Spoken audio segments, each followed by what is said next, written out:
आप सभी को जय मसीह की। खुदावन यसु के पाक ज़िंदा जलाली और कुदूस नाम में मैं आप सभी को सलाम कहता हूँ। Greetings to you in the name of our wonderful saviour Lord Jesus Christ. मेरे भाइयों, मेरी बहनों, मैं एक बार फिर से आज सवाल नंबर 29 में मैं आपका स्वागत करता हूँ। और मैं हर उस भाई और बहन को धन्यवाद देता हूँ। मैं आपका शुक्र करता हूँ कि आप इन दिनों में परमेश्वर के ज़ील में चल रहे हैं और बहुत सारे लोग हमें आंसर कर रहे हैं। और ये शो होता है कि आपके अंदर आज भी ज़ील है खुदा के कलाम को समझने में। इससे पहले कि मैं आज के 29 क्वेश्चन को आपके सामने रखूं, आज का क्वेश्चन बहुत इंटरेस्टिंग है। लेकिन उससे पहले मैं आपके साथ एक बार फिर से एक अनाउंसमेंट करना चाहता हूं। और मैं चाहता हूं आज की अनाउंसमेंट को आप बड़े ध्यान से सुने, क्योंकि मैं जानता हूं कि ये आपके लिए बहुत ज़रूरी है।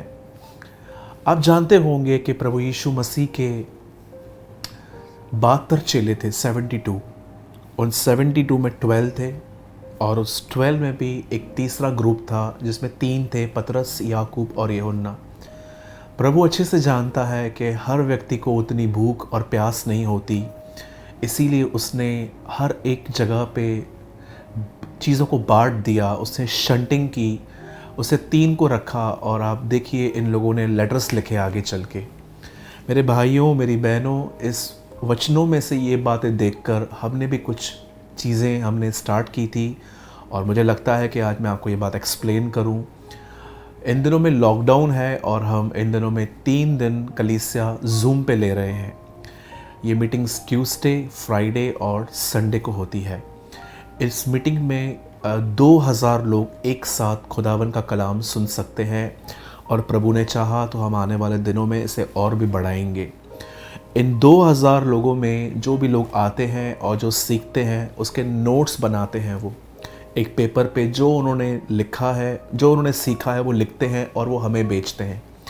जितने भी लोग हमें उस नोट्स को बेचते हैं, हम उनको अलग करते हैं और उनको हम 15 दिन में एक बार एक अलग मीटिंग में हम उन्हें बुलाते हैं, जिनमें हम उन्हें पहले से ज़्यादा स्ट्रॉन्ग वर्ड देते हैं। और अब हमने एक और निर्णय लिया है, अगर कोई भी व्यक्ति कंटिन्यू हमारी जूम मीटिंग्स पे आ रहा है और वो हमें नोट्स भेज रहा है, तो ऐसों को हम डिसाइपलशिप में तो लेते ही हैं, लेकिन हम देखेंगे इन दिनों में कि कौन है जो और फेथफुली खुदावन के साथ चल रहा है। और ऐसों को हमने डिसाइड किया है कि हम उन्हें मेंटरशिप देंगे। और पूरी जो मेंटरशिप है हम वो जूम पे एक्सप्लेन करेंगे कि हम कैसे लोगों को लीड करेंगे। मैं आप में से हर एक को कहना चाहता हूँ कि आपको एक काम करना है इन दिनों में, आपको टेलीग्राम जो ऐप है वो डाउनलोड करना है। और इस वीडियो के नीचे हमारे टेलीग्राम ग्रुप की लिंक है, आपको उस लिंक को क्लिक करना है। आप खुद ही जुड़ जाएंगे और हर 3 दिन में आपको वहाँ पर जूम मीटिंग की लिंक मिलेगी और आप हमारी मीटिंग्स में आ सकते हो और आप सब कुछ समझ सकते हो कि हम खुदा के कलाम को और गहराई से कैसे जानें। हम बहुत जल्दी मेंटरशिप स्टार्ट करने वाले हैं। अब तक हमने बहुत सारी चीज़ें डिसाइड कर ली हैं और हम वहाँ पर लोगों को समझाएंगे कि हम कैसे मेंटरशिप देंगे आप लोगों को, क्योंकि कई सालों से लोग कहते आए हैं कि वो चाहते हैं कि मैं उनको सिखाऊं खुदावन के लिए। तो हम ऐसे कुछ लोगों को अलग करेंगे, उसमें आप भी हो सकते हैं। तो मैं आप सभी का वेलकम करता हूं जूम मीटिंग्स में। ज़रूर आइए और ज़रूर भाग लीजिए। अब आइए मैं आपके सामने, इससे पहले कि मैं 29 क्वेश्चन रखूं, उससे पहले मैं आपको 28वें सवाल का जवाब देना चाहता हूं। हमारा सवाल था, क्यों यीशु के लिए ये आवाज़ आई कि यह मेरा प्रिय पुत्र है जिससे मैं अति प्रसन्न हूँ। यीशु ने अब तक सेवकाई भी शुरू नहीं की थी, लेकिन उससे पहले यह आवाज़ क्यों आई? अगर ये आवाज़ क्रॉस पे आती तो हम समझते कि खुदावन उसकी बर्दाश्त करने की ताकत को देखकर ये कह रहा है।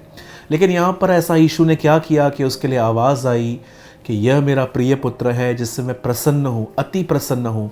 उसका एक कारण था, परमेश्वर पिता ने अपने पुत्र के जीवन को देखा था कि 30 साल कैसे उसने अपने आप को पाप, दुनिया और हर तरह की बुराइयों से दूर रखकर वो हर दिन उसकी मर्ज़ी में जीता था। आप में से कुछ लोग कह सकते हैं कि ब्रदर वो तो परमेश्वर था, लेकिन यस, उसने परमेश्वर को मनुष्य होकर प्रसन्न किया था। ये एक बहुत बड़ी बात थी। तो उसका ये प्रॉपर आंसर था कि परमेश्वर ने उसकी ज़िंदगी को देखकर ये कहा था। हमें लगता है कि प्रभु सिर्फ एक बड़ी सेवकाई से खुश होता है, पर यह सच नहीं है। परमेश्वर एक बड़ी सेवकाई से ज़्यादा एक ऐसे व्यक्ति से खुश होता है जो उसके लिए ज़िंदगी जी रहा है। ये इस 28 क्वेश्चन का आंसर था। अब आइए 29 को रखने के पहले मैं आपको बताना चाहता हूँ कि हमने कुछ बदलाव किए हैं और आप इन बदलावों को सुन लीजिए। कुछ चेंजेस की हैं। पहले हम वीडियो डालते थे हर मंडे को, लेकिन मैं आपको कहना चाहता हूँ अब क्वेश्चन आंसर मंडे को नहीं, वेडनेसडे को आएगा। और जब वेडनेसडे को आपके पास लिंक आ जाए तो मैं आपको कहना चाहता हूँ, लिंक आने के बाद जब आप क्वेश्चन को सुन लेते हैं, होमवर्क ले लेते हैं, तो आपको आंसर मंगलवार तक करना है। अगर आप वेडनेसडे को हमें उत्तर देंगे या वेडनेसडे के बाद कभी भी हमें उत्तर देंगे तो हमारा रिप्लाई आपको नहीं मिलेगा।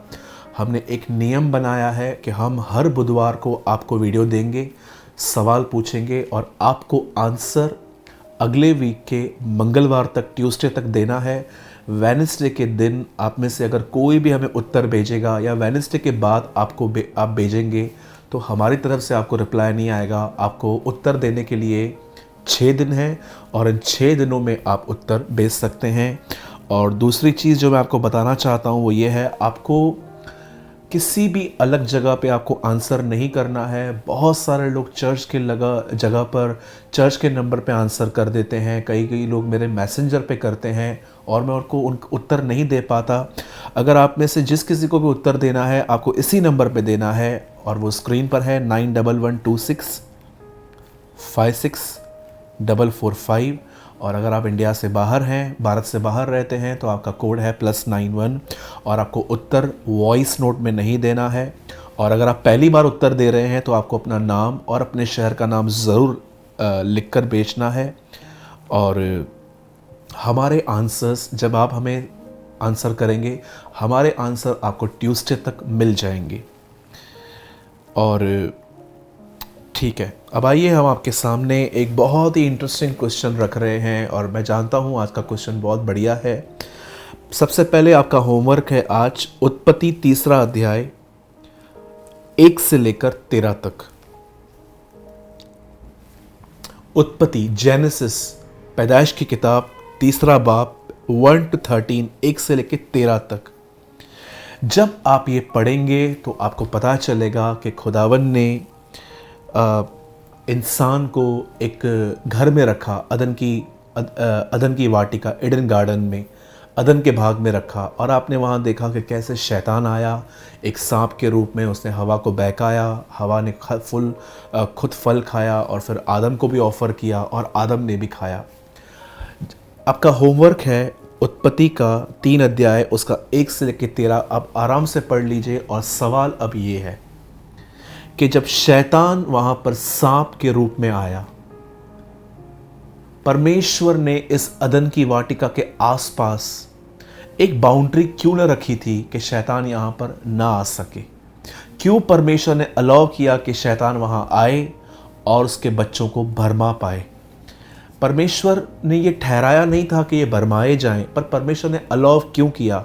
आप देख सकते हैं जब उत्पत्ति की किताब अय्यूब की किताब में आप पढ़ सकते हैं, जब अय्यूब को सताना था तब शैतान ने परमेश्वर से परमिशन ली कि क्या मैं इसको ये कर सकता हूँ। और प्रभु ने क्या कहा कि मैंने एक बाड़ा बांधा है और तू उसको छू नहीं सकता। आप जब इन वचनों को पढ़ते हैं कि कैसे अय्यूब के घर के आसपास बाड़ा था, तो अदन की वाटिका के बाहर बाड़ा क्यों नहीं था? बाउंड्री क्यों नहीं थी? क्यों प्रभु ने यह अलाउ किया था कि आदम और हवा परखे जाएं? मेरा सवाल ये है अब जो आपके सामने मैं आपको प्रेजेंट करना चाहता हूँ, जो मैं आपको बताना चाहता हूँ, प्रभु ने शैतान को अदन की वाटिका में जाने से क्यों नहीं रोका? और आपको आंसर्स देने हैं ट्यूसडे तक। और मैं आप में से हर एक को कहना चाहता हूँ, अगर इन वीडियोस को देखकर, क्वेश्चन आंसर को सुनकर अगर आपकी बाइबल स्टडी बढ़ी है या आप इन दिनों में इन वीडियो से आशीष पा रहे हैं, तो ज़रूर कमेंट करके बताएं। आपका कमेंट हमें उत्साहित करता है। आप सभी को जय मसीह की।